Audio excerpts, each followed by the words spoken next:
కాషాయం కట్టి హిందూ ప్రజల యొక్క సంక్షేమం చైతన్యం అంటూ ప్రజలలో తిరగటం వల్ల వర్కౌట్ కాదు.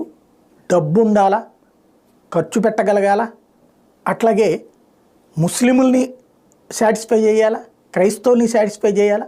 అప్పుడు మాత్రమే రాజకీయ అర్హత సాధ్యం తప్పించి నేరుగా మీరు సర్వసంగ పరిత్యాగులైనంత మాత్రాన అసాధ్యం అని పరిపూర్ణానందకి లోకం నేర్పిన పాఠం, లేదంటే గనక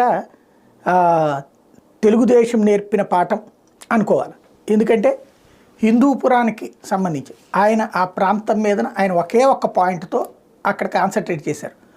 దేశం మొత్తం మీద హిందూ అనే పేరుతో ఆరంభమైనటువంటి ఏకైక నియోజకవర్గం కాబట్టి అక్కడ తను పోటీ చేసి గెలవాలి. లేకపోతే ఏ హైదరాబాద్లోనూ అడగచ్చు, ఇప్పుడు అక్కడ ఉన్నటువంటి వాటిట్లో, లేదంటే ఏ ఏలూరు అడగచ్చు, ఏ విజయవాడ అడగచ్చు.